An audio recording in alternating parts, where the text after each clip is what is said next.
experiences. Either way, I think we win in this matchup, regardless of who wins, and we are about to go live, so let's shoot it over to our casters and get into the action. Thank you very much. And indeed, we are into the action here. Clawz versus Cooler. What a matchup we have here on our hands at S6. What a pleasure to cast. Yeah, absolutely thrilled to see Clawz make it this far, particularly against someone of Cooler's quality. And I'm intrigued to see how the Cooler can react and adapt, as we spoke about earlier, to Clawz's impeccable aim. So a few exchanges here between the players, but nothing really substantial. Soul lag for Cooler there, and Clawz on the Nyx, waiting for the heavy armor. Here comes some pressure from Cooler. See if he's able to get some damage off on to the Clawz, who is waiting for that heavy, able to pick it up, but how much damage will he sustain as he tries to go for the exit? Oh, Cooler actually thinking to perhaps go for the drop there, but he will be pushed back by the LG work of Clawz. So both being extremely greedy in his opening exchanges. Clawz unwilling to pop that Ghost Walk despite being very, very low, and Cooler pushing in and not hitting any rails and really costing him, but able to fall back on the Mega, so it's not too bad just yet. How do you feel about the first choices here? Champion versus champion, Solag and Nyx will have to hold that fort here. Two close range rails there. The Ghost Walk popped. He knows that he's done so much damage. There's the finish with the LG out of the Ghost Walk. Cooler, pretty unlucky start for him, but Clawz, where will he take this momentum now? Another engagement here. Looks like Cooler really wants to bring the pressure straight back to Clawz. Clawz was pretty healthy after the last engagement, but Cooler down to 1 HP, finishing off Clawz with that machine gun. And now it's down to Anarchy. I'm pretty intrigued because I said earlier that Solag was pretty much a mandatory pick, and we haven't got it from Clawz's side. Instead, he's gone for a full aggression approach with the Anarchy, the Slash, and the Nyx, whereby Clawz can utilize that speed to really capitalize on the speed element that he has on all three of the champions.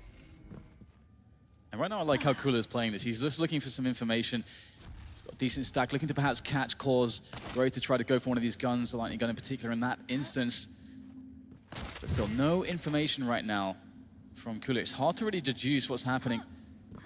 And this is what we've seen a lot from Cooler, as opposed to most other players in this tournament so far, is really using the sound clues and waiting for that information, because one of Cooler's strengths is that he adapts around what the player is doing, and he's unwilling to take those risks, particularly only with now 2 champions remaining. He must know what Clawz is doing and where he is before he decides what move he's going to make, and it's extremely smart but difficult way to play as well.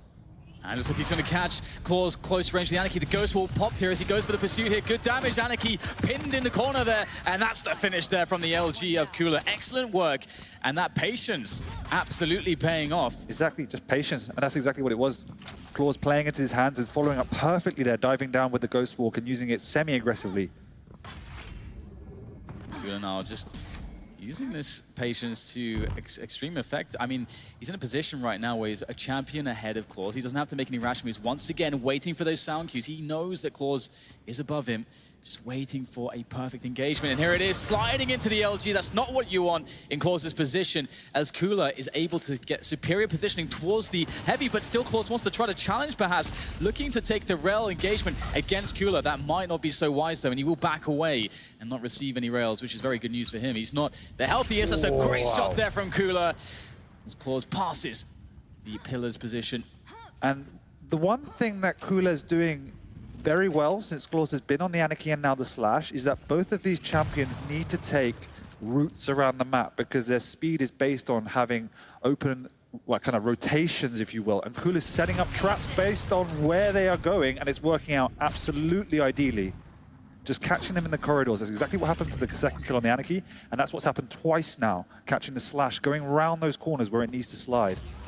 Love how smart Cooler's playing it, but also very nice shots connected so far. We'll whiff the second rail there, but the first one will give him an advantage, and he knows it. The problem really is trying to close down Clawz, but that's a really nice poke from Clawz, just catching Cooler off guard and going for the aggressive play. Clawz, what can he find here? Ghost Walk is forced to be popped by Cooler now as he goes back towards the LG. And this is a dangerous 30 seconds. Last 30 seconds of the map, and there is no Ghost Walk remaining. Another good rail connected here, but the Mega is there to keep Cooler in a decent stead. He's got a light armor there as well, but he's also got a Clawz bearing down upon him, drilling away with that lightning gun. And Clawz just having to try to evade here, trying to use that champion advantage. 10 seconds to go right now as Clawz tries desperately to find him, going for the slide. Can't see where Cooler is. Cooler knows exactly where he is though, just staying still, using the sound cues to inform his decisions. And that's an excellent series of plays there from Cooler to put him ahead early in this series. Exactly, really great play. Playing, it looks passive, but it's also quite aggressive because you're playing out in the open and you're quite vulnerable because if you make a mistake, then Clawz can really pounce upon you. But he pays attention, knows where Clawz is going and really blocks those routes, doing massive amount of damage. And that limits Clawz's potential to go on the aggressive.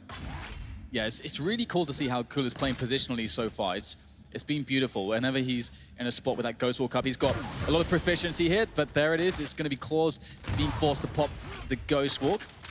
And that's great news here for Cooler because he's got the spit. He's going to land that spit, I think, as well. And this is a very dead Clawz there. That Nyx has been sent back to the bench as it now is up to Anarchy here for Clawz. And Cooler looks strong right now. Looks really, really strong. He has Clawz's number at the moment.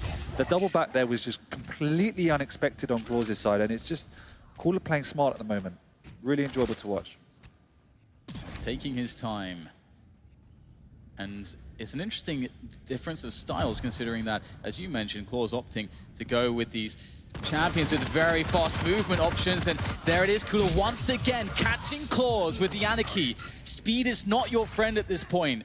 That is amazing how Cooler's playing against that because so many players in this current meta are trying to rely on very speedy playstyles and Cooler's just laying traps waiting. Yep. And this, in my opinion, is one of the most effective ways.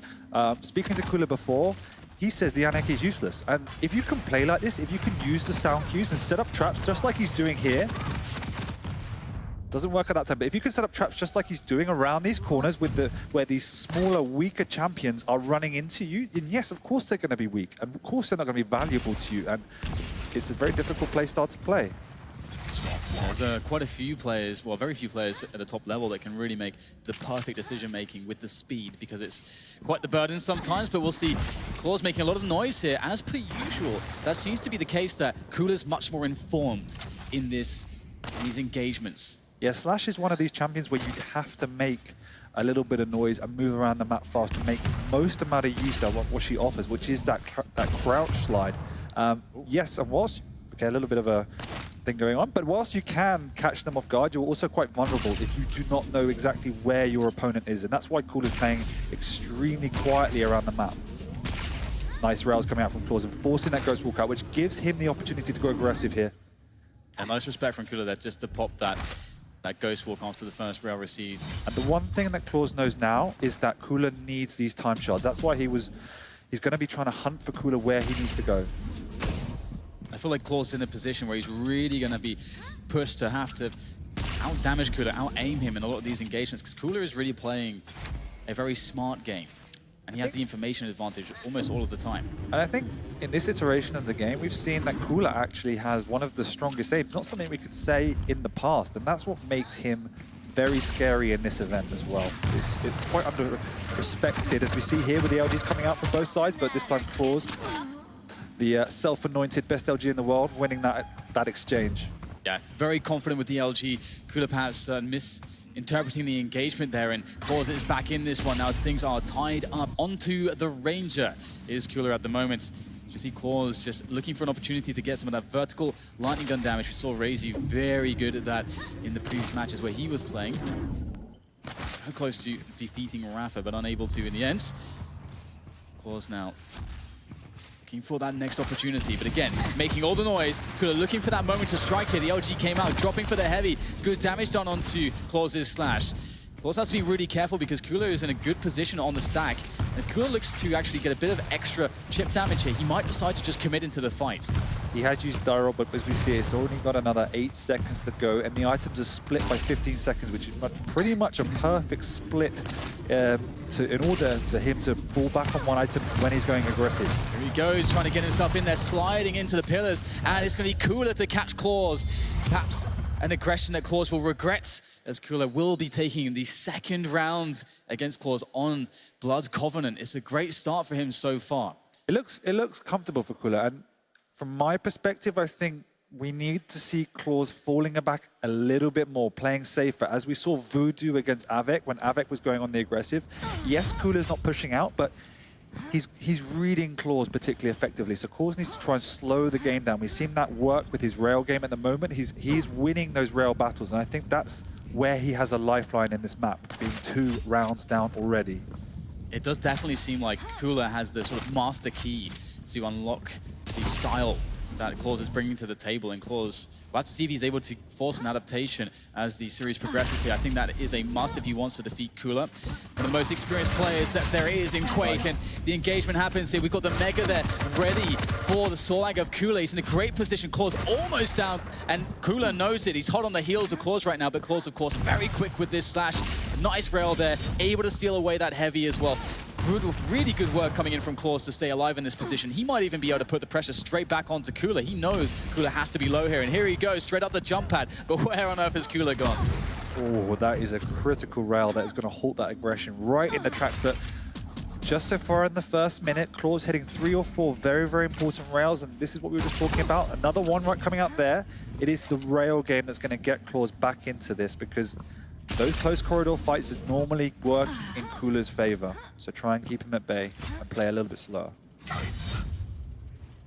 Quite a few close calls so far as Clawz is able to stack up, finds Cooler, catches him off guard. That's a great string of LG damage, but you can't get too much more than that. And indeed, Cooler with a nice defensive acid spit, able to really hurt Clawz. Clawz sent back to just stacking up here, trying to get what items he can before he can really press the aggression once more. So resetting the situation effectively with that acid spit. Yep, it was pretty lucky. It didn't look like it did hit, but the one kind of particle must clip, and it does tick for obviously 10 per second or so, and against the Nyx, that is quite a considerable amount of stacks, so it doesn't, again, just... Clawz wants to end it right here, just diving straight into Cooler. Good LG damage, but again, Slash so squishy, has to be careful, these close-range rockets. Great vertical shot with the rail, looking to finish Cooler off. Can he find the pursuit here? Looks like he wants to take it slow. And again, you've mentioned, and we've talked about how this game mode is not really sort of like the old classic Duel. It's not much about the war of attrition. We have to hold that fort here because it looks like Clawz has an opportunity to perhaps force the issue, and he will do just that, taking down Cooler's Sorlag and now putting himself a champion ahead. Exactly, and you were just talking about the war of attrition, but the one thing about the Sorlag is clearly being a tankier champion, it relies on a large stack, and when you do get him low, it is quite a long time to get back up, particularly if you don't have the Mega at your disposal, and that's why Clawz knew he had an opening to push him while the Sorlag didn't have enough time to collect the necessary house bubbles. So a great read and a perfect push in at the right time. Stopwatch. So how long can Clawz hang on to this slash of his? So far he's been very death-defying with the speed and the very good aim, just making sure that if Cooler's ever to try to pursue, he's always doing so much damage. It really makes a hard, or really brings about a hard decision for Cooler whether or not he should go and pursue in an aggressive ghost walk here, straight onto Cooler. Oh, great stuff there with the rockets. So much damage done, forcing the ghost walk from Cooler. Can Clawz catch the rail shot he needs to finish off Cooler? There he goes, straight towards the telly. It's the rockets to do it, and Clawz will survive with 27 health. Another champion up. This is a very desperate situation for Cooler. Caught off the spawn, the LG goes to work, and that's Clawz with another frag and the round. Whoa, that was intense. Cooler completely misreading Clawz's approach there. He believed that Clawz was going to drop down through the LG channel to try and to catch Cooler on the back end, but instead doubling back and Cooler running right straight back into that rocket. So new rounds. Clawz is 1 round down at the moment. Of course, Cooler a quick 2, so it's good to see that Clawz is able to respond here and prevent Cooler from just reaching a quick victory here on Blood Covenant, fighting back, and that's, you know, some of the adaptation we were talking about. Yeah, I felt Clawz approached that game a lot better, utilizing the rail to great effectiveness and not taking fights that were not in the favor. He waited patiently until the openings came, and when the first frag came around 3 minutes, that was enough. But this time, Cooler with the rail using it to great effectiveness while Clawz didn't have an approach.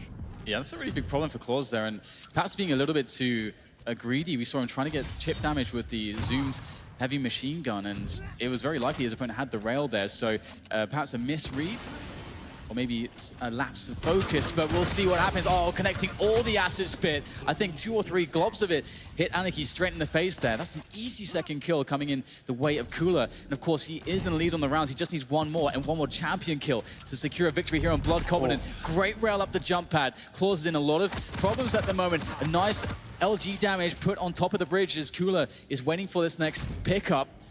and he must be feeling like he can close down this frag soon. He is, and the split's back up now, so he can be a little bit more confident. I just expect him to play like he did in the first round, playing the corners, waiting for the Slash to come into him. He just heard Slash going for the rail, so he needs to be a little bit more careful playing out in the open. This is why he's camping here. Oh, that's a great catch, exactly as you described. And there's no escape, but Wow. the damage potential from Clawz's LG truly is remarkable. A little bit of Russian muttering coming out of Kula.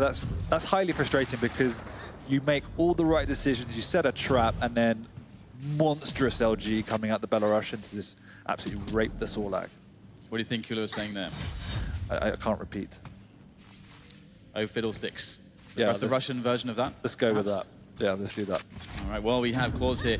Oh, going for a rush down here. That's beautiful movement there from Clawz. Has to connect that. Legendary LG's been talking up so much this tournament. He is going to be battered back, though, by the defensive play of Kula. Really nicely done there. And This time, yeah, Kula holding his own and forcing Clawz this time to retreat. Never mind, back up to the full starting stack at least, and looking healthy. He knows that Kula doesn't have a rail, so that is a priority to defend as well. As we mentioned before, the Ghost Walk was popped, and so time bubbles are also a priority. going for those very, very hard rails is Clawz.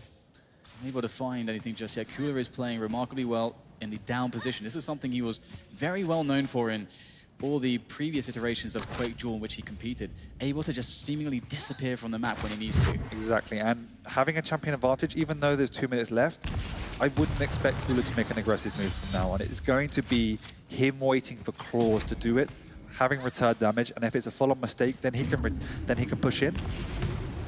And I suppose that's why Clawz is really trying to go aggressive here. That's a great catch for the LG Kula, and you immediately there's no way he could have won that fight. Pops the Ghost Walk. That's the chance here for Clawz. Oh, push down the rail curve towards the shots. That's a really big problem for Clawz. That's an opportunity perhaps missed, but it might open itself up once more. Opportunity strikes.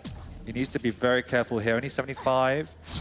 That's fine now, but there's no need to take a risk. There's still a minute and a half left, and you only need 1 kill, not 2, to at least tie it up. So good play, playing carefully. That's perfect. Kula is so weak at the moment. Surely he can't hang on. He's going to have his Ghost Walk up again now, which will be excellent, but I think a single rail might be almost just enough to put him in a position where he will just die. Yeah, it's the point of no return for Kula. There is not an aggressive move in his mind. It's just going to be playing defensive, keeping away, staying at corners, waiting for those sound cues, and trying not to pop the Ghost Walk unless it's a last resort. You want to hold on to that until the very last second.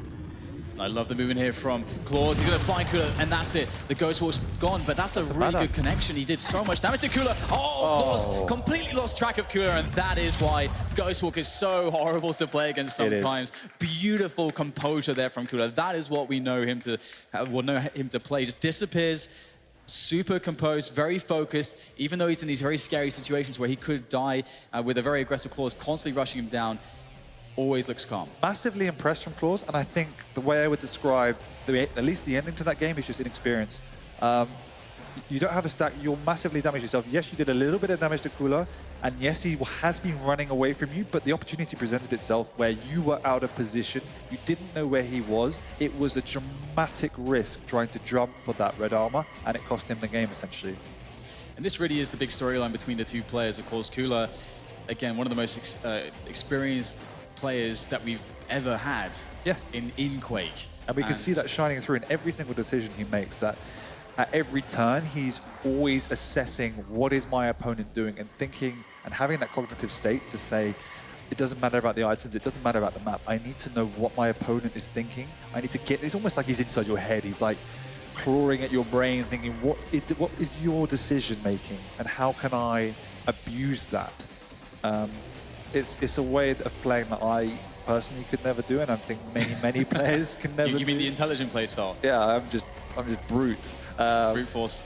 But it's what you need to do, particularly against those very quick, aggressive champions, because they will be on top of you if you're not aware of exactly what you're doing, particularly the Slashes and the Anarchies of the world, in that it changes the whole dynamic of Quake as you know it, particularly coming from Quake Live in the previous iterations of Quake, that normal decision-making and movement and kind of combat zones of Duel is transformed because they break the mold. They can be on you in seconds that you're not expecting, so you have to be continually aware of their positioning and what they want to achieve. And if you can do that, then you're never caught off guard, and that always keeps you on even footing.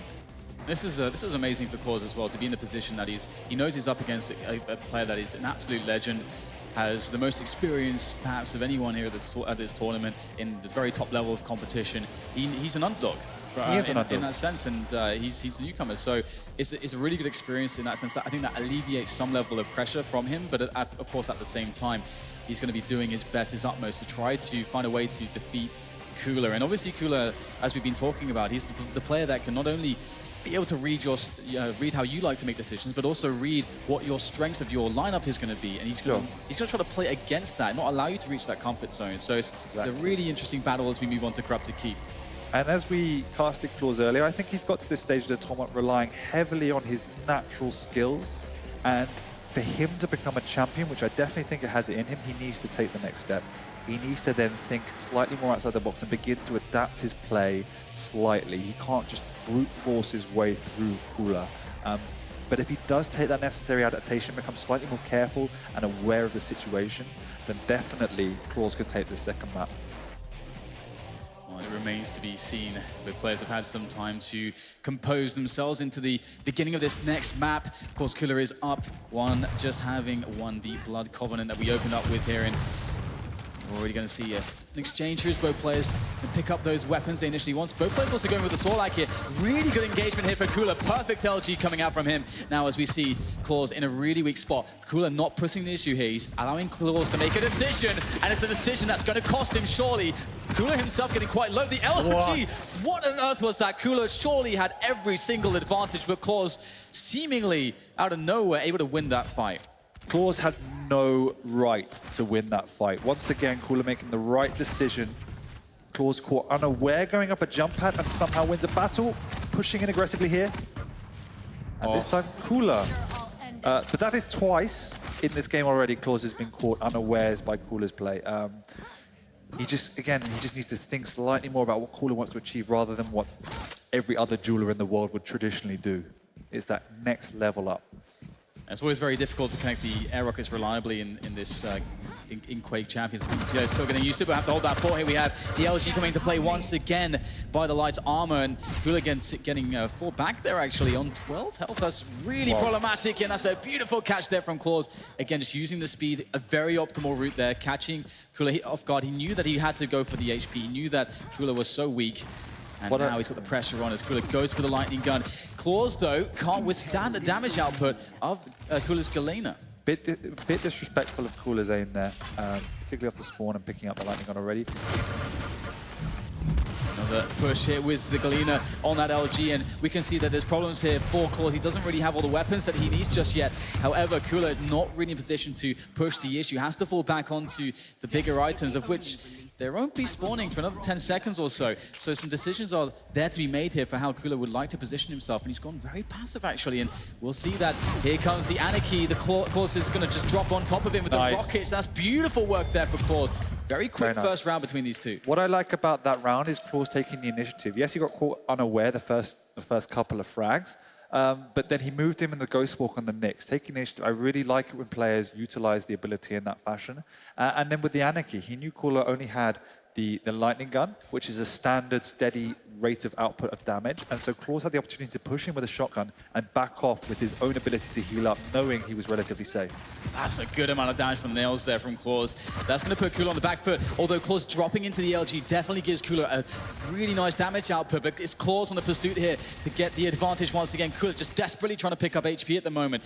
He's got no armor to his name. Clawz knows he's got an opportunity here to capitalize into the first kill of this round, but once again, Cooler just staying alive, but he can't keep sustaining this damage here. The LG just keeps on coming from Clawz. He keeps pushing the issue, and there's still Cooler just running around here with the Sorlak. Eventually goes down. And this map is far more suited to the way Clawz like to play. I was about to talk about at the start is I prefer the Sorlak pick over the Slash now, but there isn't those cheeky corners for Cooler to try and trap Clawz. He can get on top of Cooler and pressurize him with that, what you've just seen, unbearable lightning gun aim.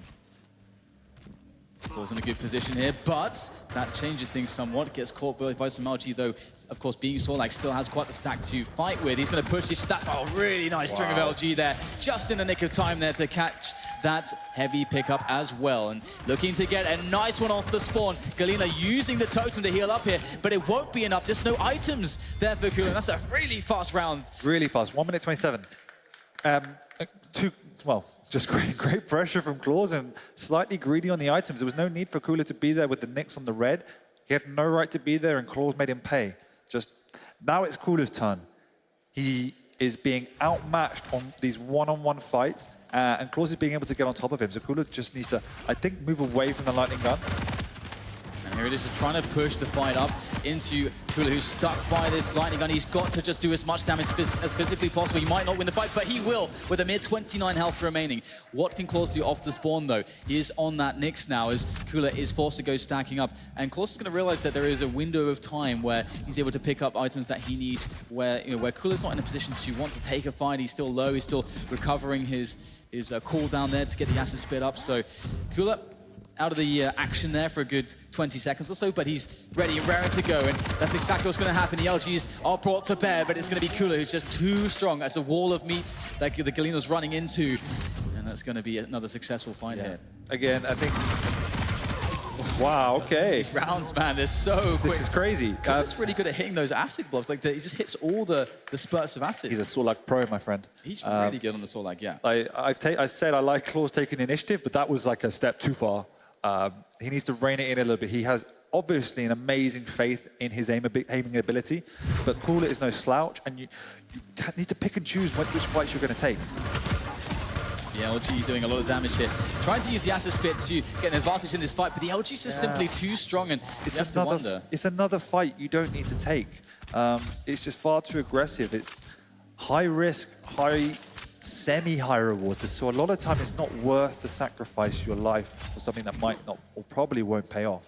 And we have a brilliant use of the Ghost Wall there. Clawz getting in on top of Kula. Down to 27, but the Mega's there to help him recover as he makes his way back to the Heavy. Should be spawning soon, looking to catch Kula. And obviously, Kula doesn't really have any weapons at the moment, so there is a lot of options here for Clawz to get aggressive, or at least initially there was. But now Kula's picked up the LG, and Clawz is not in a favorable engagement, moving up the stairs into it, but still, alive and kicking. Clawz doesn't want to continue the engagement. A bit too uncertain to him, perhaps, as to who would win the fight. And indeed, disengaged for both players to stack up once again. Yeah, so it does seem Clawz has plus back bound. I was unsure at the start of this map. Rocket in there as, once again, the pressure comes in onto the next big item. Using the Ghost Walk aggressively, and it's not going to pay off. Brilliant positioning there from Kula to basically eliminate Clawz's ability to surprise him. Exactly, and the great thing from that fight is the way Kula turned around before the Nyx appeared. It was, again, that natural intuition that Quake players have, where is my opponent? Why am I not being shot at? That must mean he is invisible. That's a brilliant position there around the Mega. It's a really hard spot, though. He doesn't really have the health to commit and stand on it directly, and so he will sadly have to watch that Mega get taken away.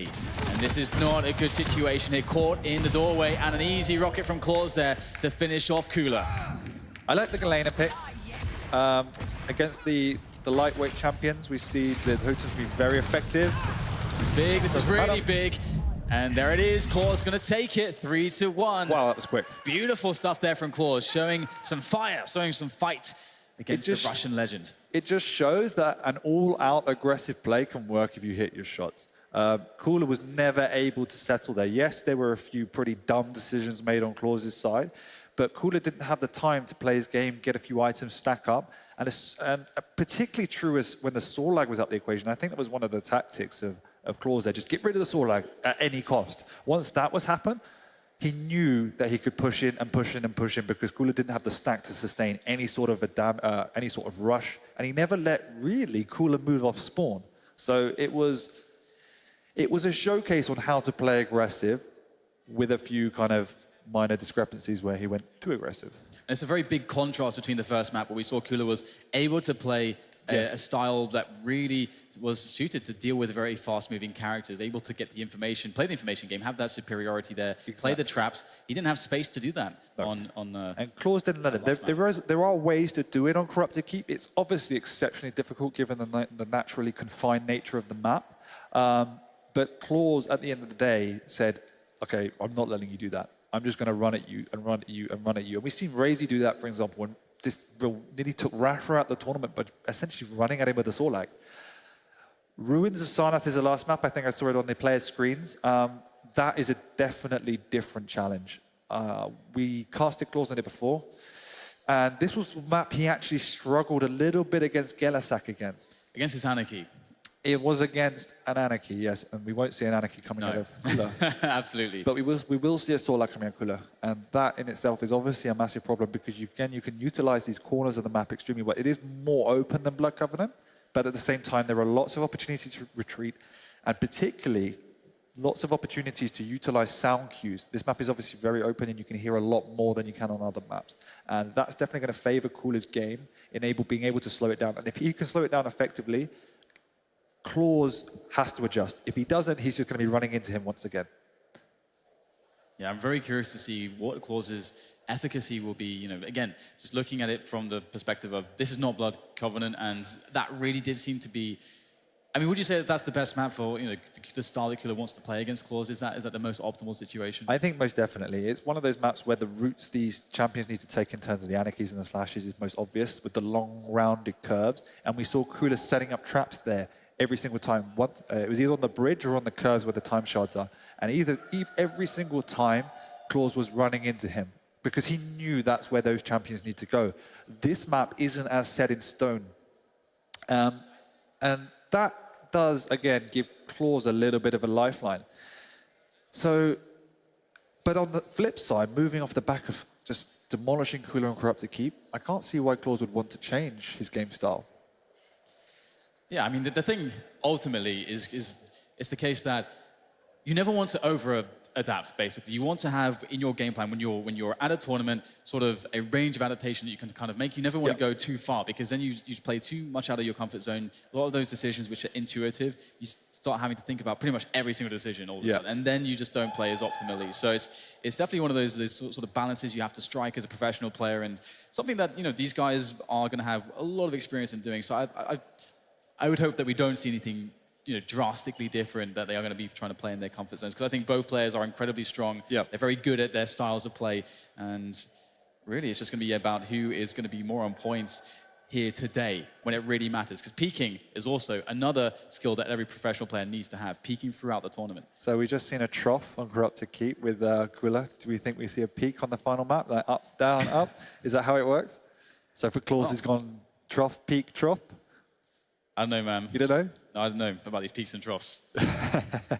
I'm intrigued because this is also obviously the final round. On the first map, it's all right. You can throw it away a little bit. It's the first map of a best of 3.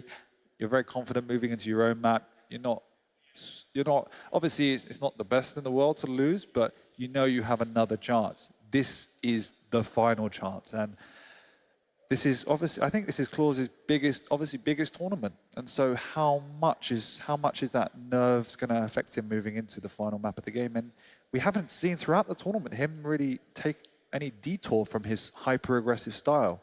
So if it's not working, is there an option B? That's the biggest question I have at the moment for Clawz. All right, well, it looks like we are just getting the players connected back onto the server. Should be a couple minutes, I am told. So tell your family, tell your friends.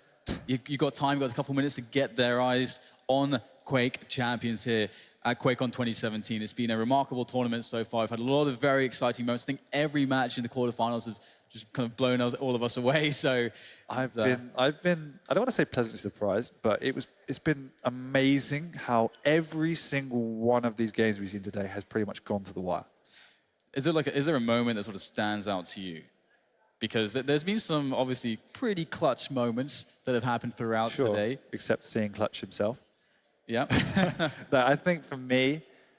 That was a disgusting joke, by the way. Oh, thanks. Just want you to know that. Thank you. That's what I like to do. No, for me, the defining moment was the final map, Avec against Vu. throughout that whole series, it was incredible the way it went back and forth. But within that map itself, there were so many dynamics that went on. It was just fascinating to see that the way in which each player changed the way in which they were approaching the match, almost on a round-by-round basis, going from aggressive to passive to positional. There was just so many different styles coming out, so many mind games on play. To me, it's just the rail that Rafa hit onto Razy. That's really... you're simpleton, man. Like, yeah, but that was I'm thinking clutch, about the man. way that the game evolves, and it's got its own personality. And then you're like, yeah, that was a great shot. Cool. Mic drop moment from DDK. You wouldn't hit that shot. You talking about, bro? Hey, you pick up your LG, not your clutch rails. So I can hit a clutch rail too. I mean, why is it that you didn't compete? ZSX? I feel like you should have been in there. You should have thrown the gauntlet down for the United Kingdom. I thought I'd let others have a shot. Zoot was involved. Well, he was involved. He was involved. What about you? I thought we'd see you here. I know. And then what happened at the regionals? I failed, mate. I failed. I'm glad you actually straight up admitted it. That takes a big man. I mean, you've got to admit your failures. It's actually quite. I was actually really sad because it's been a very long time since I'd competed, and I forgot actually how depressing it is to lose. Because you put loads of time and effort into it. You're practicing every day. You're sacrificing a lot of other social activities. You're super focused on this one goal. And then you your fail. world crumbles around you. And especially when you think that you really think and everyone's like, yeah, you should have won this. And then you got knocked out by a British team as well. No, not completely British. Britain and they're half British actually. Yeah. Maestro, either way. Only a couple Brits, but at least there's that. There is that. We had some British representation moving forwards. But yeah, it's and that's the thing too, because if you look at, for example, let's say Kula throughout this tournament, we can see how much it really means to him to come back to play, to compete at Quake, despite the fact that he's done this for decades. Yeah, basically. for me, that's been one of the most touching things, is seeing every single round he's been on the stage, every single round he's won, is the actual emotion going into him. Yeah, he says nothing's been hard, it's all been easy, there's a bit of arrogance coming out, but that's a bit of showmanship as well. And this means the world to him. I mean, also watching people like Vu play. You didn't see it on stage, but when he beat Kilson, I've got it on my phone, cheering and screaming and banging the table and having that picture of his family in front of him. There's a lot of emotional connections to the game because it is their livelihood, it is their life, and it's also the nice thing about this game is their passion as well. Yeah. And so to see that come through after all these years is just pretty amazing. I think there's nothing quite like competition. You can't really replace it because you can be like, oh, I'm an old man now, moving on with my life. I've gone a bit grey actually. Got to get a job and all this stuff, and maybe get some education. Job, you're a bit of a dosser. Wow. Yeah, but it's been an amazing journey. It's just great to be a part of it. It's kind of a feel bad man moment, I think. Yeah, and I mean, is there any player that you feel like in this tournament you expected them to do much better than they did, and then they had maybe one of those moments where it's like, oh God, they failed in a spot where they shouldn't have, or you feel like they shouldn't have? I don't think it's that players have failed. There are a few players I would expect to go further. I think on the flip side, it's the opposition doing a lot better than I expected. So someone like Vu getting to the semi-finals, beating Avec, who I had pinned down as perhaps winning the tournament based on previous experiences. Avec didn't fail. He played really well. That's Avec was incredible in that series. Just have to shout out to Vu because he is one of, I mean, we for us who have seen him compete in the past, especially, since the Painkiller days, he's one of those players that just has inbuilt this mindset of the champion, basically. Yeah. His composure and focus when he's on an important match is unparalleled. And I was about to say, if you're an up-and-coming player, and I think he is kind of the epitome of a role model. You have all these amazing players like Kula, Clawz, that have natural gifts for the game, and Vu obviously is one of them, but in terms of the raw skill set, you wouldn't class him as the elite level. It's all in the mentality that he doesn't get fazed when the pressure hits him. And that is what separates the champion. And it shows you don't need to be the most gifted player in the world in order to reach the highest echelons of the game. And speaking of pressure, it looks like these players are about to kick off the action once again. I saw them in the character select, and that means we're about to kick off the third and final map between Kula and Clawz here at QuakeCon 2017. Which player will advance? Will it be the legend, or will it be the new man from Belarus, Clawz, as we now continue things on Ruins of Sarnath? Who's your money on? Let's get into the game. We have this crazy dynamic. It's just these two narratives. I mean, it's so hard. It was a simple question. For me, it's got to be Kula, I guess. All right, thank you. I got to go with the old man. I find that relatable. Yeah, yes, I could actually appreciate that. I think my heart says Clawz, my head says Cooler. But just because Why does your heart say Clawz? Just because I love. Well, never mind. We don't have time to answer this question I love right aggression. now. Well, it's going to be perhaps an aggressive start here. This Cooler already spotting Clawz just diving onto him. He's only got the rockets. Oh, that was so close. Very nicely timed. Use of the ability there of Ghost Walk, and then the re-engage from Clawz. Cooler is going to feel like that was daylight robbery. It's stolen away from him, and Clawz will start off well. Yeah, Harry Houdini puffing through the rocket and pushing in with an aggression move here. But the great finishing move of that entire event was the fact that Cooler did not see the Ghost Walk being used aggressively. So now things will settle down somewhat as both players get some distance between one another and begin to collect all the weapons. Cooler missing that ever so powerful LG, and that's something he's going to be thinking about. He's going to want to try to stick to engagements that make sense for the weapons he has for now, but he does find a clear route to pick up that LG, and now he's got all the weapons he needs. He hasn't got Ghost Walk just yet. He's got to be careful. That teleporter is going to keep him out of harm's way for the time being, but down to 45 health means he's very vulnerable. Gets to drop the rocket. Doesn't quite connect as he'd hoped, but he does get a good idea as to where his opponent is, which is very important. And we can see on this map, Cooler obviously looking more comfortable, being able to use the sound cues, and that was obviously the key ingredient missing on Corrupted Keep. So Cooler back to the style he wants to play, nice and slow. Speaking of nice and slow, Clawz is also applying the same idea, just holding off, using that high ground positioning, trying to find out that information. Nice. But he's got rails for days as Clawz finishes off Cooler. Cooler was not expecting that one, and he's down to a single champion. It's Ranger against the Knicks. We said in the pre-match, how was Clawz going to play this match? Is he going to go full retard and just rush and rush and rush for days? But no. At the moment, it seems that he is playing calculated just as well, matching up to what Cooler is putting out. Clawz, great long-range rail, not even needing the zoom. That's harder than it looks. And now he's going to go off into the connector position, looking to get a finishing engagement perhaps, but he can't quite find Cooler, so able to use his positional advantage to quickly sweep away the big items. Now he can go for the engagement. That's beautiful there. The aggressive Ghost Walk. Cooler surely knows that he's got a Clawz hot on his heels here, and there it is, the LG finishing off Cooler's last champion, and that is round one to Clawz, the new blood. Perfect round. This is what we wanted to see on Blood Covenant, utilizing the rail, and then pushing in following that, and I think that's the way you need to play against Cooler, because Cooler obviously wants to set up those traps. And if you're just playing the rail game, then you're not giving the opportunity. And if you're pushing in, even if he is setting up a trap, he's already low enough for you to finish him off. And if he's not, you just get in there for a clean kill, and that's perfect.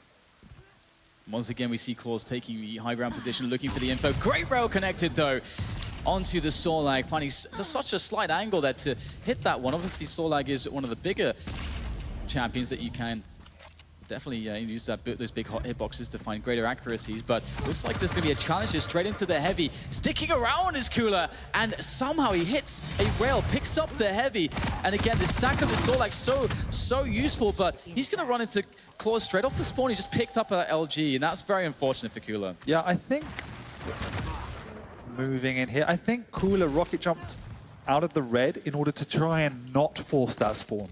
He knew it was a possibility, and if he got close to it, then there was a chance he might have denied it and tried, or at least got there when Clawz was getting the lightning gun, and then he could pressure him subsequently. Either way, it didn't pay out. Clawz got the lightning gun first. And using those rockets to great effect from above, and Clawz just sticking around perhaps for a little bit too long, and it's a great point about controlling the weapons here. And speaking of which, there's no time really to talk about that one. Get a very nice little smile there from Cooler as he knows what just happened. Clawz now down to just the Anarchy. Yeah, and that other frag. Great rail connected there, but it's not enough. Clawz, great finishing blow there, 2-0 for him. That cheeky laugh, I think, was him laughing a little bit at the game, because after that kill, he stood and waited at the lightning gun side until he saw Clawz spawned. And again, I think because he was low on the Knicks without the Ghost Walker, I think he was saying, please don't spawn here, please don't spawn here, and utilizing his position to try and not force it. And Clawz still managed to spawn right behind him. Cooler has a great spawn here into this round, and of course, Clawz only needs a single more round win, and he is going to move forwards QuakeCon 2017, the stakes are high, they couldn't be higher. The pressure surely will start to seep in now as Clawz is close. Kula has an advantage on the weaponry, trying to play off with this. The LG damage coming in. The rockets, though, quite amazing, in fact. And Kula, he's in a lot of trouble right now. We've got the aggressive Ghost Wall coming in. Can Clawz finish him off? Yes, he can. Rockets will be the weapon to finish off Kula. And that's one champion down. This is incredible. Clawz is 2 kills away from taking out Kula from QuakeCon, meaning he might be limited to another 3rd place. Clawz. Here it is. Looks like an aggressive move coming in from Kula, straight for the telly. And the rockets. Whoa. Oh, he's going to somehow get it. I don't even know how he could pull the trigger in time for that last one. Picks up the kill. That's massive there to take Kula down. Everything now rests upon this last champion for Kula. The Ranger. Can he make it work? The aggression comes in. The LG is good here for Clawz. He knows he's Fighting over it the back. ropes. And there it is. Kula is out. Clawz somehow makes it work. A quick 3-0 sweep into the finals. Beautiful stuff there from Clawz. The start of something new. Clawz doesn't even look phased. That final map was just so easy. So easy. And it's not like Clawz had some magical tactic. He just played extremely well. He hit the shots he needed to hit, and he didn't overcommit until he hit them. It was a simple style, and Kula just had nothing, no response. It's not like Kula played badly whatsoever. He just didn't match up to Clawz on this day. And what an amazing moment there for Clawz to actually pull that out of the bag. You can see, I don't even think that he knows how to feel right now, because the journey's not yet over. And that's one thing as well. You don't want to sort of overstep it with the emotions here. You've got to stay composed, because I mean, he has a great chance to take it all.